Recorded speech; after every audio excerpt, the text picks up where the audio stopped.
जय शिवराय शेतकरी मित्रांनो, पावसाळी अधिवेशन सुरू झाले आणि पावसाळी अधिवेशनातला दुसराच दिवस अखेर कैलास पाटील यांनी गाजवलेला आहे.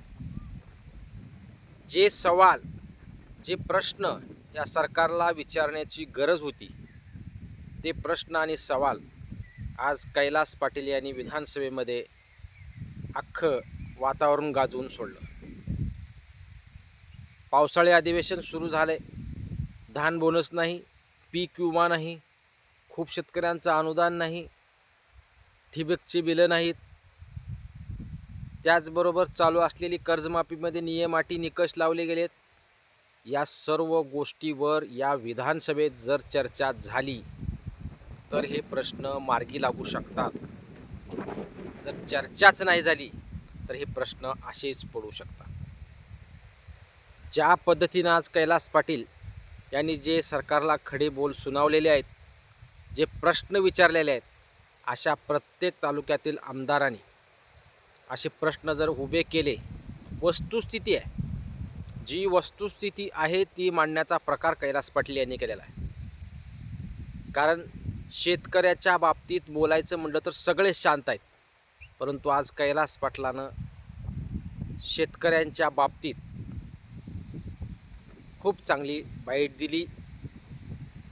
अक्षरशः अर्धा तासापर्यंत त्यांनी भाषण केलं आणि संपूर्ण खडेबोल शेतकऱ्याच्या बाबतीत सरकारला विचारलेले आहेत. एकही शब्द त्यांचा चुकीचा नव्हता. राज्यामध्ये झालेली कर्जमाफी असो, राज्यात सध्याची पीक विम्याची परिस्थिती असो, त्याचबरोबर ज्या काही नैसर्गिक शेतीविषयी दुजाभाव केला जातोय आमदारामध्ये निधीबाबत, त्याची विचारणा असो, या सर्व गोष्टीवर अखेर कैलास पाटील यांनी विधानसभा गाजवली, प्रश्नांचा भडीमार केला. जी वस्तुस्थिती आहे ती वस्तुस्थिती मांडण्याचा प्रकार त्यांनी केलेला आहे. आज पावसाळी अधिवेशनाच्या दुसऱ्या दिवशी सध्या जी राज्यामध्ये कर्जमाफी जाहीर करण्यात आलेली, या कर्जमाफीमध्ये शेतकऱ्यांना जी कर्जमाफी जाहीर करण्यात आलेली आहे ती थकबाकीदार शेतकऱ्यांना 2 लाखाच्या आतील कर्जमाफी, 2019 मधील शेतकऱ्यांना कर्जमाफी संपूर्ण नाही. त्याचबरोबर जे रेग्युलर शेतकरी आहे यांनाही नियम अटी निकष, या सर्व प्रश्नावर आज कैलास पाटील यांनी विधानसभा गाजवली. त्यांनी स्पष्ट सांगितलं, 2019 मधील शेतकऱ्यांना कर्जमाफी नाही. त्यांनी स्पष्ट बोललं की 2019 मध्ये तुम्हाला आमदार होता येतं, 2024 मध्ये आमदार होता येतं, 2029लाही पुढे आमदार होता येतं. तर मग शेतकऱ्यांना, आमदारांना 3-3 वेळे चान्स, तर शेतकऱ्यांना एकदा चान्स का? त्या शेतकऱ्यांना दुसऱ्यांदा कर्जमाफी का नाही, असा मोठा सवाल कैलास पाटील यांनी केलेला आहे. कुणीही बोललेलं नव्हतं, पण या वाघानं बोलून दाखवले. शेतकरी मित्रांनो, शेतकऱ्यांच्या बाबतीत सर्व आमदारांनी एकत्रित येणं गरजेचं आहे. कारण शेतकऱ्याला आधार कोणाचा का होईना पाहिजे. एकतर विरोधी पक्ष संपत चालला आहे, सत्ताधारी जो निर्णय घेतील त्या निर्णयाप्रमाणे राहण्याची गरज शेतकऱ्यावर आलेली आहे. आणि त्यामध्ये कोणत्याही शेतकऱ्यांचा प्रश्न कोणीही मोठा केलेला नसला. त्यामध्ये आज विधानसभेच्या दुसऱ्या दिवशीच कैलास पाटील यांनी पीक विम्याच्या विषयी, कर्जमाफीविषयी मोठे सवाल उपस्थित केलेले आहे. खूप जिल्ह्यामध्ये पीक विम्याचं वाटप नाही. खरीप हंगाम 2025 मध्ये भयानक अतिवृष्टी झाली. माननीय मुख्यमंत्री यांनी 17,000 हेक्टरी पीक विमा देण्याचं आश्वासन दिलं. सरासरी जर काढली तर 1600 ते 1700 रुपये हेक्टरी रक्कम शेतकऱ्यांना मिळत असल्याचे कैलास पाटील यांनी स्पष्ट केलं. मग तुम्ही बोलताय आणि चालताय का, असा सवालही त्यांनी केला. सर्व गोष्टींना तुम्हाला वेळ आहे, आमदार फोडण्यासाठी, खासदार फोडण्यासाठी, इतर राजकीय गोष्टी करण्यासाठी तुम्हाला वेळ आहे. मग या शेतकऱ्यांच्या प्रश्नासाठी वेळ का नाही, असाही सवाल त्यांनी विधानसभेत केलेला. पीक विमाची परिस्थिती तुम्ही पाहू शकता. माननीय मुख्यमंत्री यांनी हेक्टरी 70,000 रुपयेपर्यंत सर्व 93 लाख शेतकऱ्यांना कर्जमाफी, 93 लाख शेतकऱ्यांना पीक विम्याचा लाभ होईल असं सांगण्यात आलं. 31,000 कोटी रुपयाचा काय निधी, टोटल निधी विमा कंपनीनं गोळा करून फक्त 1500 ते 1600 कोटी रुपयाचा पीक विमा शेतकऱ्यांना वाटप केला जातोय, असाही सवाल त्यांनी यामध्ये केला.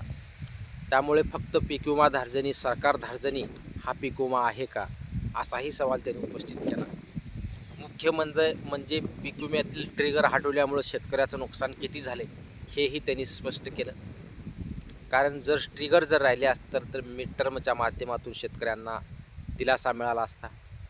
गेल्या वेळेसच्या पीक विम्यामध्ये जर 3 ट्रिगर लागू असले असते तर काढणी पश्चात नुकसान भरपाईचा विमा मिळाला असता, अग्रिम मिळाला असता.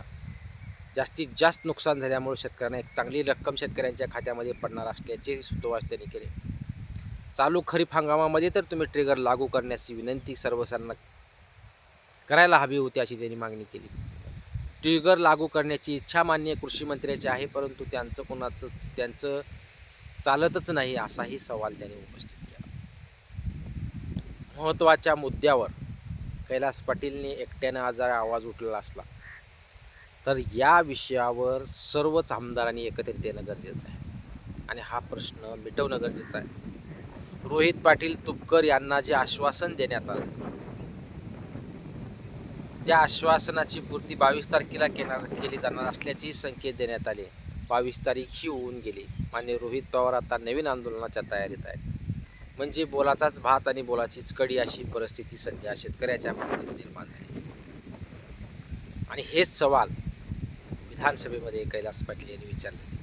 मग एकट्या आमदारांनी विचारून एकट्यानेच जर बोलून हे भागणार आहे का, तर शक्य नाही. शेतकरी मित्रांनो, याला सर्वच आमदारांनी हेच सवाल उचलणं गरजेचं आहे. ह्याच सवाल मोठा करणं गरजेचं आहे आणि या प्रश्नांचं उत्तर जोपर्यंत मिळत नाही विधानसभेमध्ये तोपर्यंत न थांबणे गरजेचं आहे. आज एका आमदाराने हे प्रश्न उपस्थित केले. सर्वच आमदार जरी एकत्रित आले, सर्वच आमदार शेतकरी आहेत, कुणीही शेतकरी असा नाही, मग शेतकऱ्यांच्या बाबतीतच हा दुजाभाव का केला जातोय असा मोठा सवाल त्यांच्याकडून करण्यात आला. सध्या समोर असलेल्या 2 गोष्टी आहेत, तो म्हणजे खरीप हंगाम 2025चा पीक विमा आणि लागू केलेली कर्जमाफी. या लागू केलेल्या कर्जमाफीमधील नियम निकष हटवले तरच शेतकऱ्यांना फायदा होऊ शकतो. अन्यथा जे 2 लाखापर्यंतच्या आतील शेतकरी आहेत त्यांच्यासाठीच हा फायदा आहे म्हणायला हरकत नाही. कारण OTS वाला आतील पैसे घेऊन येणार नाही. तुम्ही 50,000 वरले पैसे जरी जास्त जर असले तर OTS वाल्याला ती रक्कम किती द्यायच्या माहीत नाही. शेतकरी कुठलं कर्ज उपसतोय. त्यांनी कर्जमाफीविषयी हा सवाल उपस्थित केला. शेतकऱ्यांजवळ जर पैसाच नाही तर शेतकऱ्यांनी कर्ज भरतील कुठून? 36,000 कोटीची कर्जमाफी जाहीर करण्यात आली, निधी जाहीर करण्यात आला 20,000 कोटी. हा का सवाल त्यांनी हा प्रश्न उपस्थित केला. 32,000 कोटीची अतिवृष्टी नुकसान भरपाई जाहीर करण्यात आली, 20,000 कोटी रुपयाचं नियोजन करण्यात आलं. हाही प्रश्न त्यांनी उपस्थित केला. कारण सध्या जी 36,000 कोटीची कर्जमाफी आहे, मग राज्य शासनाला त्यांनी सवाल असा केला, मग 20,000 कोटीच का मंजूर करण्यात आली? म्हणजे यावरून हे स्पष्ट होते शेतकरी मित्रांनो, म्हणजे 36,000 कोटीची कर्जमाफी आता सध्या मिळणार नाही, टप्प्याटप्प्यानं कर्जमाफी मिळणार आहे. सध्या 20,000 कोटीपर्यंत जेवढे शेतकरी सापडतील तेही 2 लाखाच्या आतील त्याच शेतकऱ्यांना लाभ पहिल्या टप्प्यामध्ये देऊन पुढच्या प्रोसेसमध्ये इतकेही पैसे लागणार नसल्याचे कैलास पाटील यांनी स्पष्ट केले.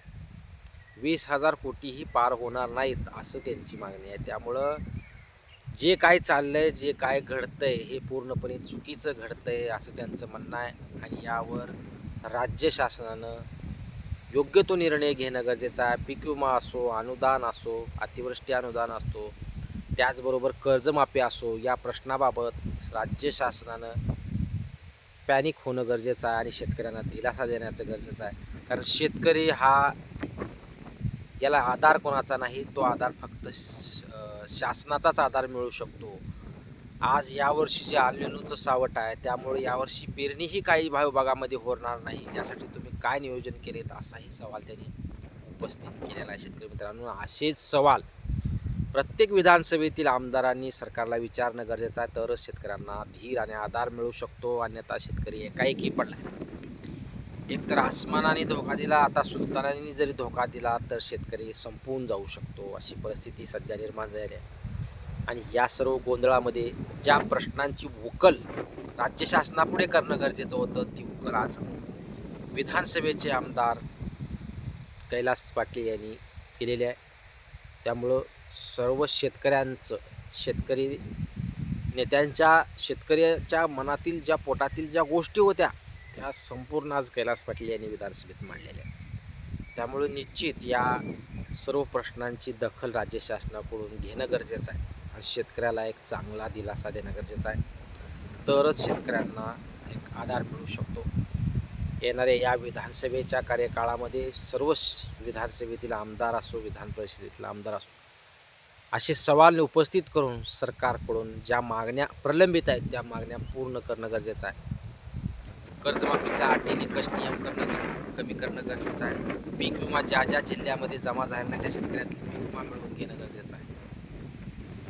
असे सवाल जर विधानसभेत उच्चारले तर निश्चित शेतकऱ्यांना एक आधार निर्माण होऊ शकतो आणि राज्य शासन याबाबत जागरूक होऊ शकतं व निश्चित दिलासा देऊ शकतो. धन्यवाद मित्रांनो. व्हिडिओ आवडल्यास लाईक करायला विसरू नका. जास्तीत जास्त शेतकऱ्यांना व्हिडिओ शेअर करा. व्हिडिओवर चॅनलवर जर तुम्ही नवीन असाल तर चॅनलला सबस्क्राईब करायला विसरू नका.